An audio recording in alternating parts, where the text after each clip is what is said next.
National cooperative Allianz की सभा दिल्ली में भारत मंडपम में हुई और प्रधानमंत्री ने उनका इनोग्रेशन करके अंतर्राष्ट्रीय कोऑपरेटिव देश का जो इनोग्रेशन किया था। अब इस साल इसी कोऑपरेटिव अंतर्राष्ट्रीय वर्ष में हमारी पहली प्रेस कॉन्फ्रेंस आप सबसे मिला हुआ है, तो मैं इको की ओर से आप सबका स्वागत करता हूँ। आज इको की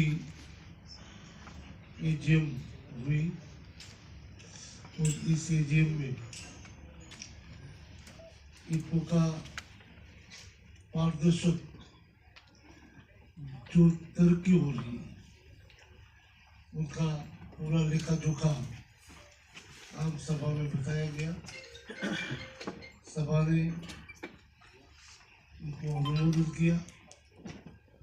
कहीं थर्ड पार्टी जो पदाधिकारी नहीं है फिर भी उन्होंने बोला कि इतनी शानदार बैठक, इतनी स्पीडी, इतनी जल्द इको की देख रहे हैं, कोई इको का एक शिस्तबद्ध अनुसंधान के रूप में तरक्की कर रहा है। मैं नैनो के बारे में भारत मंडपम में जो बैठक हुई, मोदी जी ने भी भारत मंडपम में इनोग्रेशन किया था। मैं दुनिया में पहली दफा nano urea, nano DAP, nano urea या नैनो डीएपी का नाम और उनका संशोधन इको ने करके दुनिया को बताया। भारत में भी अब नया संशोधन होता है और दुनिया वो लेने के लिए आती है। आज इको के माध्यम से 3 साल पहले हमने जब शुरू किया, लगातार 47% उनकी तरक्की हो रही है और इस हिसाब से सिर्फ भारत में ही नहीं, भारत के आसपास के देशों में मोर देन 30 कंट्री से उनकी इंक्वायरी शुरू हो चुकी है और बाकी के पास यूएसए से लेके यूरोप में हम ये आज नैनो यूरिया भारत में उत्पादन करके भेज रहे हैं। वही बताता है कि इको भारत का एक गौरवशाली संस्था है कोऑपरेटिव, जो संशोधन करके भारत में संशोधन हुआ है, इंटरनल जाके इको ने किया, तो भारत को गौरव दिया है। नैनो यूरिया, नैनो डीएपी का संशोधन करके इको ने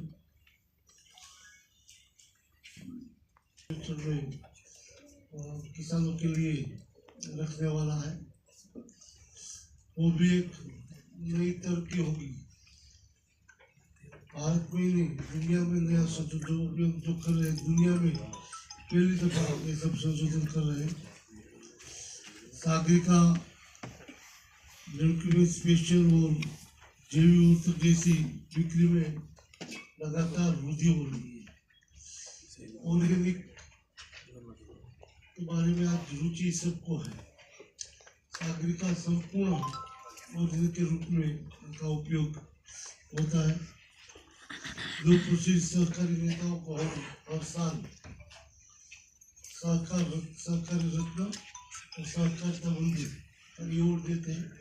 देश में अलग अलग क्षेत्र में, अलग अलग राज्य में अब जांच करवाते हैं पूरे बोर्ड से और बाकी कॉर्पोरेट के साथ जुड़े हुए लोगों से। आपके क्षेत्र में कोई ऐसा अच्छा सहकारिता रत्न और सहकारिता बंधु देने लायक नाम है तो आप सजेस्ट करें। और पूरे देश से जो नाम आते हैं उनकी कमेटी होती है, कमेटी में से 2 नाम पसंद करते हैं। इस बार में से 2 नाम दिए गए। पहली दफा एक आदिवासी क्षेत्र से काम करने वाले और हरियाणा से काम करने वाले 2 लीडर को हम सिवाई गुजरात से, आदिवासी क्षेत्र से, आदिवासी परिवार से कोऑपरेटिव में काम करने वाला, और एक किसान बंधु हरियाणा से। इस तरह से कोऑपरेटिव के माध्यम से काम करने वाले का प्रभाव और सुशिक्षित क्षेत्र में काम करने के लिए प्रोत्साहित करने के लिए इप्को की ओर से काम किया जाता है। इप्को ने करोड़ इकाई में अत्याधुनिक नव प्रजनन केंद्र निर्माण किया है सीड्स के लिए, जिसके लिए माननीय अमित भाई शाह की उपस्थिति में देश में जो इंटरनेशनल कक्षा में अच्छा सीट मिल पाए, इनके लिए पसंद का अभी शुरुआत की है। मैं मानता हूँ कि अंतर्राष्ट्रीय सीट जो यहाँ अपने देश में बनते थे या वहाँ से इम्पोर्ट करते थे, प्रधानमंत्री ने 3 कोऑपरेटिव सोसाइटी अलग अलग बनाई। उन्हें मल्टीटेक सीड कोऑपरेटिव जो है इसका जिम्मा इप्को को दिया है, और इप्को अच्छी तरह से किसानों के हित में इस दिशा में काम प्रारंभ कर चुके हैं। तो किसानों के हित में फर्टिलाइजर भी पहले तो पूरी 50 kg की बैग लेके जाना पड़ता था, 500 ml की बोतल ले, ताकि इनसे भी ज़्यादा काम दे पाए तो सस्ते में सरकार की सब्सिडी पर पाए, ऐसे कुछ कर रहे हैं।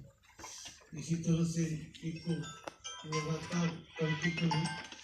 मानता हूँ और ज़्यादा डिटेल हमारे निदेशक डॉक्टर जी आपको बताएंगे।